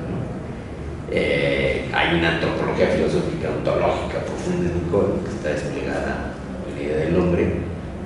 Recuerden que además la primera versión, bueno, también la segunda, está hablando de la formación de la idea del hombre en la Grecia antigua, con un ejemplo concreto, mostrando su gran erudición sobre la cultura helénica a partir de su amistad con Jäger y de la lectura creo que les comenté en ese libro de Jäger, que todavía se sigue leyendo, hay que leer La Maileia, pues, que es una gran obra sobre toda la cultura griega, el arte, la política, la religión. Ya la vez pasada Tere hablaba de esto, los antecedentes de la filosofía en la cultura griega, por qué surge la filosofía en la cultura griega, la mitología, la política, sobre todo es un invento de la política, vamos a decir, una interpretación muy original en Nicol, por supuesto. En la tesis helenocéntrica de la filosofía, que también ha sido cuestionada y señaló, pero Nicol sigue con esa idea. Pero bueno, acá Iber nos trae el camino de una reflexión profunda de la ontología de lo humano, de una metafísica, como se puede decir, de la idea del hombre, luego que además de la idea del hombre, forma propia de ser, que implica que los seres humanos se construyen una identidad simbólicamente hablando, con un discurso, una narrativa. Ahora eso está muy de moda, como si fuera un invento, ¿no? Si dicen la narrativa de fulano o perengano, cualquier persona, cualquier grupo social, cualquier nación tiene una identidad narrativa que se va construyendo simbólicamente, no solo en las artes, en la literatura, en el discurso histórico, sino en la filosofía también. Y Nicol da constancia de eso. Entonces la vocación es muy importante, sin duda. Luego entra en esta reflexión sobre las características propias de los seres humanos, una psicología filosófica, que eso se ha perdido, deberíamos volver a hacer psicología filosófica y llamarle así, con perdón de sus colegas que o sea, no tienen el monopolio, por decirlo así, del conocimiento de la psique, de la mente, o sea, que del alma humana, en el sentido clásico. Pero bueno, tenemos otras 2 sesiones que van a hacer estas tesis. Hay preguntas ahora, cuestionamientos que los inquieten. Adelante.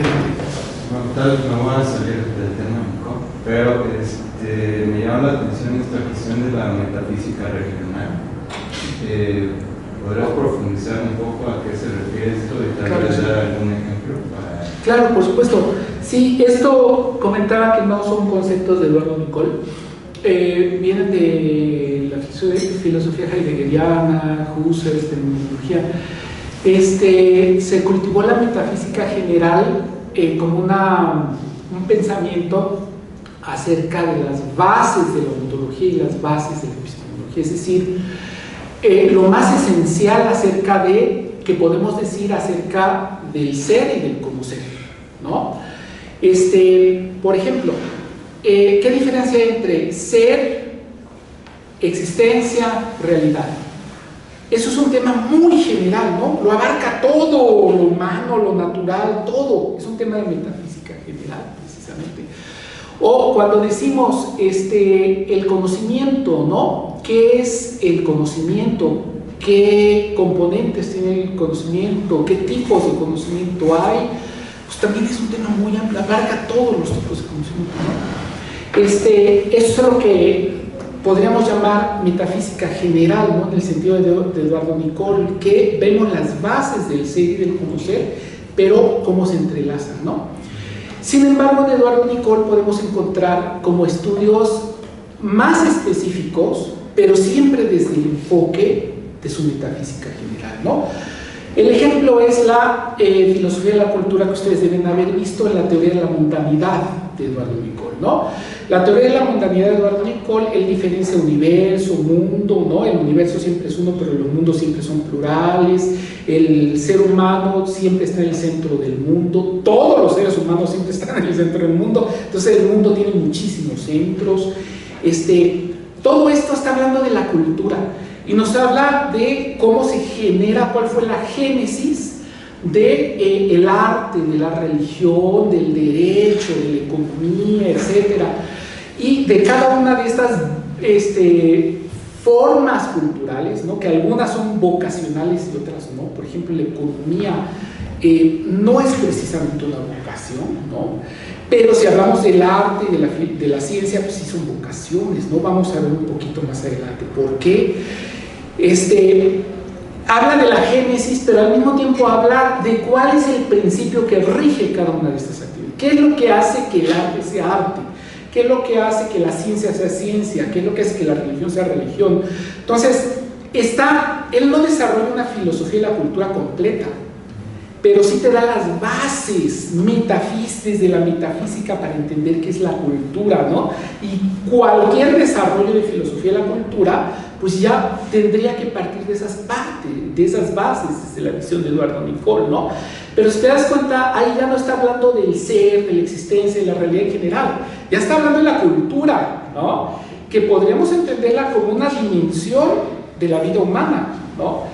Una de las propuestas de Eduardo Nicol, o de las ideas más bien de Eduardo Nicol, es que la cultura no es algo distinto, separado del ser del hombre. Parece que el hombre es actividad y el producto de su actividad es la cultura. Entonces tendríamos dos cosas: la actividad humana, praxis, y la cultura, por otro lado, ¿no? Los mundos, pues, que crea el ser humano. Pero no, porque para Eduardo Nicol el hombre mismo es producto suyo.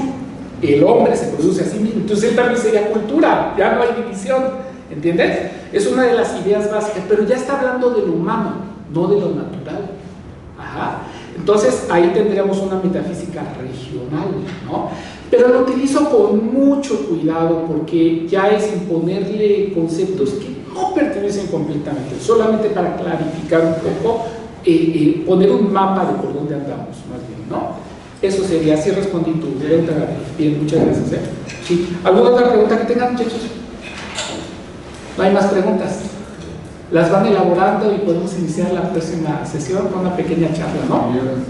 Sí, sí, claro, claro. Este último que mencionó el hombre se hace a sí mismo, como ser un producto mismo de la cultura, pero, o sea, dentro de eso también hay tantos productos como personas, ¿no? Sí, esa es la historia. Ajá. Esa es la historia. Pero eso también nos traería consigo una estilística. Claro que sí. O sea, una estilística en un sentido amplio. Sí, el concepto de estilo. Sí, el concepto de estilo es muy importante en la psicología de las situaciones vitales de Eduardo Nicol, precisamente, y la podemos reseguir en el libro La idea del hombre, precisamente, ¿no? Cada ser humano tiene un estilo, y ese estilo es la forma en la que utiliza el lenguaje para construirse a sí mismo, pero tiene más detalles, ¿no? Pero lo podemos ver. El logos, ¿no? ¿Perdón? El logos como pensamiento y lenguaje, ¿no? Pues es una elaboración, ¿no? En este caso, de tu propio ser, ¿no? Y se presta para la aplicación de este concepto de estilo. ¿Sí? Lo vamos a repetir. Bueno, pues nos vemos. Nada más, me gusta mucho esta parte de ímpetu y diálogo. Sí. De la vocación de la llamada. Por supuesto. Me quedo pensando en la imagen de maestro. Sí. Porque pienso que uno cuando es llamado a hacer algo, muchas veces pasa que es llamado por la gente del medio. Ajá. O sea, alguien quiere estudiar biología, no un biólogo, o sí, exacto, sí. ¿No? ¿Qué pasa con la gente que quiere ser maestro? O sea, la vocación a enseñar. Claro. Es como... Es uno de los casos de vocación, exactamente, sí, claro. Pero es como una vocación a vocar, ¿no? Es una vocación. Exacto, sí, como en segundo grado, ¿no? Es una vocación de despertar vocaciones. Pues ese sería el ideal de un profesor, ¿no? Pero no todos cumplen este ideal, ¿no? Pero sí, muy bien, muy buena observación, claro. La vocación de crear vocaciones. Me llama la atención si Nicol dice algo respecto de eso. Sobre el maestro y la vocación de crear vocaciones, mira, el tema de la vocación está en el centro de la filosofía de Eduardo Nicol, la que hizo desde 1970. El porvenir de la filosofía, la reforma de la filosofía y todavía la crítica de la razón simbólica. Hay ahí la primera filosofía de la praxis y la armonía de Proteo, donde todo este tema de la vocación es central, y sí, efectivamente, yo creo que podemos desarrollar esta parte de que el magisterio es la vocación que crea vocaciones. Sí podríamos desarrollarlo, ¿no? Pero necesitamos más tiempo. Es un texto sobre el oficio. Del oficio, claro. Está en el diario de la linaje, ¿no? No, ese está independiente. En Antropos. Estaba en Antropos. La revista todavía encuentra la revista. Ahí habla de una conferencia de bienvenida a los estudiantes de la facultad en el año 86, creo. Y ahora que la filosofía es vocacionalmente pedagógica, que es un oficio de transmitir el amor por el saber, que eso es lo más difícil hoy en día. Sí, completamente. Digo, porque enseñar ecuaciones y eso está bien fácil, pero enseñar a pensar filosofía, pues no. O enseñar a investigar historia, o enseñar al gusto por la literatura y hacer literatura, no es lo mismo, claro. Y sí, tiene un sentido vocacional. A ver, vamos a buscar ese texto, ¿no? ¿Tú lo tienes? Perfecto. Que habla de esto, ahí es un oficio, la filosofía es una vocación y es un oficio que se aprende y tiene sus particularidades técnicas y tiene una función pedagógica esencial. La filosofía es esencialmente pedagógica, tiene que enseñarse. ¿Y enseña a qué? Pues a pensar, a dudar, a preguntar, eso prácticamente. Pero todas las humanidades son vocacionales, por eso es un discurso para la facultad. Que todas las humanidades son vocacionales y todas son pedagógicas. Bueno, no sé si puedo comentar. Hay dos textos más que también están en inglés de Linaje, donde el tema explícitamente es la educación. Uno de ellos, tal cual se llama así, Crisis de la Educación y Filosofía, y el otro es del humanismo política, algo así, porque esa es una especie de carta abierta a la Secretaría de Educación Pública. Creo que se llama así, te lo confirmo. Están en ideas de varios linajes, tienen el texto. Sí, están en la última parte. Exactamente. También hay artículos en esta compilación de artículos de Aguirre, ¿no? Sí, que habla directamente a los estudiantes, ¿no? Y les habla de esta cuestión de la la vocación, etc. Vamos a abordar eso la próxima vez. Ese no. El libro de Aguirre no lo tenemos escaneado.